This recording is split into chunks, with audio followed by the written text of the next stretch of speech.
What's up, everybody? It's Air here, and we're back again on Assetto Corsa. I'm kind of trying to do this little mini series of tracks that are from different games, drifted in Assetto Corsa. Doesn't have a name yet. Probably will never get one because I'm a lazy piece of garbage. Anyway, we are here in the WDT Silvia S15. Again, everything that you're going to want for links to mods are going to be in the description below. This is 800 horsepower car. I'm running it at 70% turbo because we are here at Fujimi Kaido. This is the second Fujimi Kaido mod that I've seen in Assetto Corsa. It is a little bit more detailed and feels a little bit more close to the original, I guess you would say, than the other one. Not to disrespect either mod maker, but I do prefer this version. The link to this will be in the description below. I can't get the whole track to load. There is a version that has the whole thing, the uphill and the downhill. So I chose the new downhill just because that's my favorite one of the two. I like the beginning section a lot more. If you guys want to see me do the old downhill, and there is a way to do the whole track, you just can't load the whole track in at one time. So basically, you would start new downhill and then take the old uphill and then do the whole thing. If you guys want to see that, you know what you do. You know what you got to do. Hit that like button. You know, I've just started doing some Assetto Corsa videos, so and we're on a different recording system now. I'm using 2 PCs, so hopefully the quality is a little bit better at least. I've done like 3 practice runs. None of them went extremely well. I always hit things. I don't remember this track half as well as I thought I did. Again, I'm just going to set the turbos to 70. This is a, like I said, 800 horsepower competition car from WDT. Again, all their links will be in the description below. But you can only talk about it so much before we're going to go ahead and drive it. So here we go. First, second, third, and then this is my favorite part of the whole track. This part just flows so well. For those who were around back in the day, this is where I believe the first ever comp in Forza 4 was held by Team Blackjack. It was FMDA, I think. I know I'm going to get fact quoted on that, but it's just so nice to be back at Fujimi Kaido. As much as I do have an opinion about this track, which we'll get into in a minute when I get out of... Whoa, too much power. I'm still in 3rd gear. I tried to kick the clutch there. I just didn't get to it in time. And breathe. I say that, but come in here, this little elbow. I really misjudge my entry speeds a lot, so I'm going to enter a lot of these corners like a bit of a weenie just so I don't overshoot and die. Oh, front end, please. Thank you.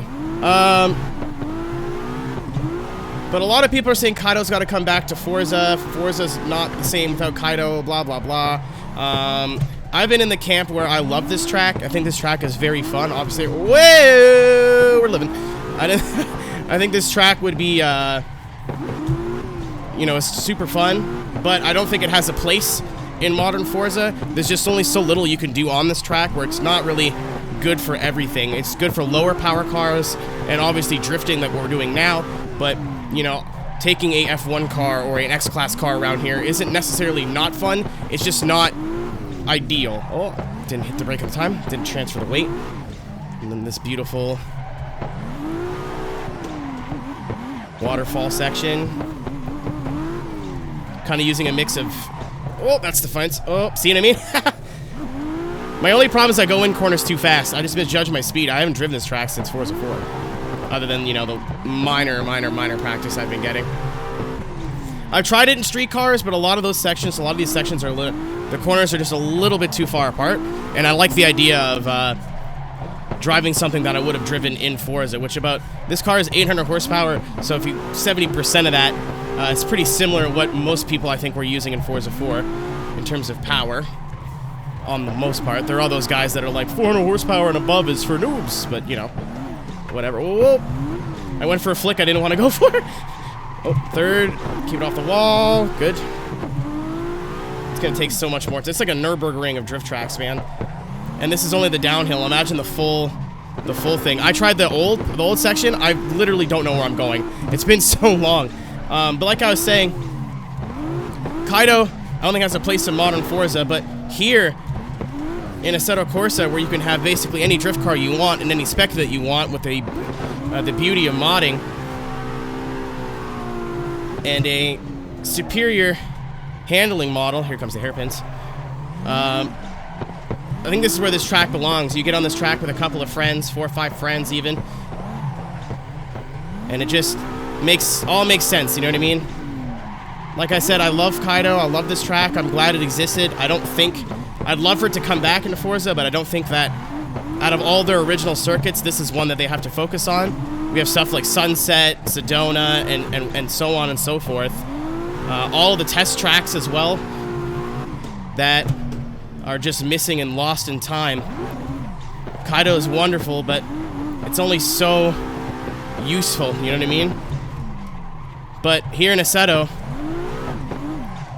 like I said, it just makes a lot more sense. And props to the mod maker. Almost missed a shift there. The clutch pedal is to shift. Who would have thought? I got scared there. Like, this is the way I played Kaido back in Forza. Obviously, I wasn't on a wheel at the time. I'm on a wheel now. So this is a whole different challenge, but it was just like, I'm bored, I want to listen to some music, and just drift, you know what I mean? Not that there's anything wrong with any other track for that, but this was the most challenge, because you have to basically memorize however many corners this is. Again, this is only half the track.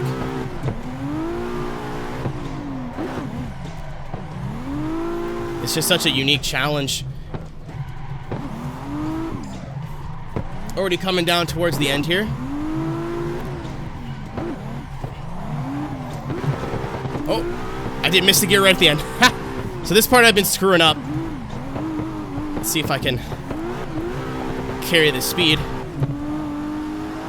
And in the tunnel. Please don't overshoot. We're about to overshoot. Overshot. And then finish. You know what? Fuck it. Full turbo, let's go back. I thought that would take a lot longer than it did. So we're at the full power now. You can hear the blow-off valve. Another beauty thing about Assetto Corsa is you can adjust the power. You could run full power going on the downhill. It's just, like I said, it's really easy to overshoot into corners and go a little bit faster than you want to go. I have not practiced this layout yet, so I'm gonna be a little lost. I don't have any. What I'm seeing is what you're seeing as well. I don't have any map or anything. This is the way I like to play Assetto. No HUD on the screen, just me in the car. I do like playing online and everything and all that stuff and tandeming with the friends, but an hour or two a day just... Oh, we're in the wall. An hour or two a day just to drive and kind of lose myself in the car on the track is where I get my most enjoyment out of this game. Transition a little early. Tires are going to start to go here, I think. That is another thing about this game, is the tire wear. Honestly, if you have a PC and you have a wheel and you haven't tried Assetto yet, this game is dirt cheap now. Assetto Corsa, not Competizione, just the regular one. Wait for a Steam sale, and it's usually like 20 or 30 bucks. The DLC is usually pretty inexpensive as well. And then there's all the mods that you could ever want from varying degrees of physics. You can download 5 S15s, and I guarantee you all of them will drive completely different power, different tire compounds.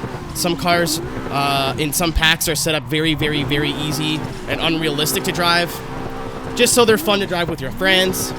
And then there's stuff like the street pack that from WDT. This is again like the 800 horsepower pack, but oh, that's a shift that I missed. So that's 2. I'm doing better. And there's stuff like WDT Street, which is a bit more of a challenge, but still very, very drivable with your friends. And then DCGP, and there's competition cars, and... Oh, my God. You know, for that being my first wreck, or I think my second wreck, I'm not doing too bad. My first 2 practices, I was all over the place. My third one, I was like, alright, cool, I hit the wall like twice, I'll take it.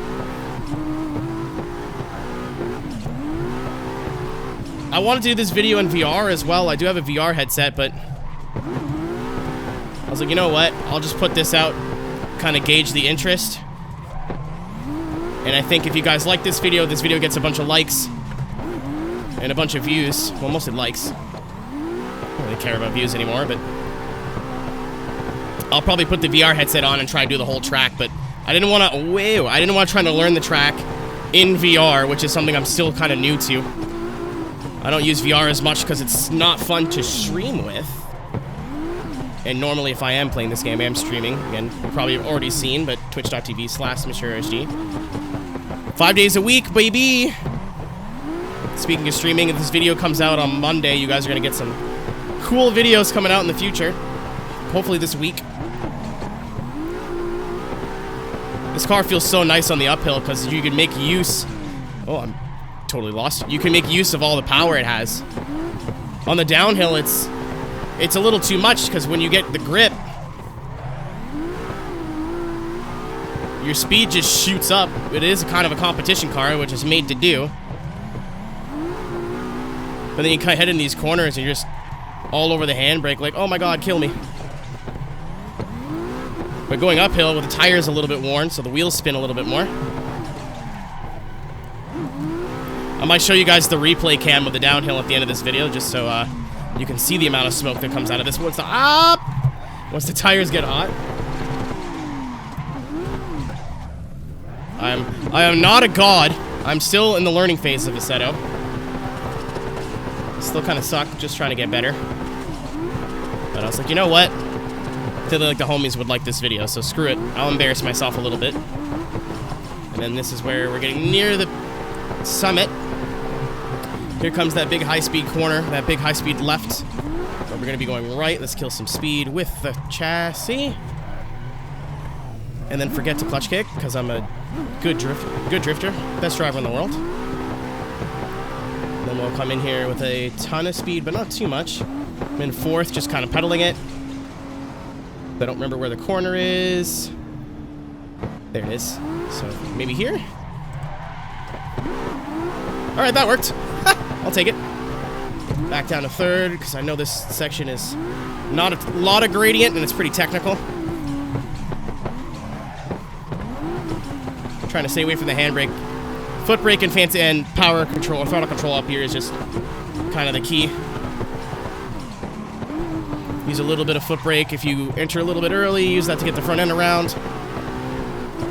And then there's this wall. I like this wall. The one this way. I'm not so good at rear clips in this game yet, though.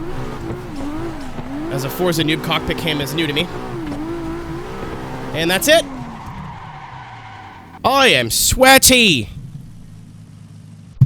Again, guys. Oh my goodness. That was a blast. That was super fun. If you guys want to see the full track, please let me know. I could do another video, of course. I want to focus on some other stuff. Again, this is kind of a mini-series where I'm doing tracks from different video games that are available in Assetto Corsa. So if you know some cool Assetto Corsa mods from games that you've played, Mario Kart, Gran Turismo, all that kind of stuff, please let me know in the comments below. Thank you very much for watching. Again, you guys are going to have a blast with what I have coming out for you this week for videos. Have a good one, guys. Take care, and I'll see you in the next one. Peace!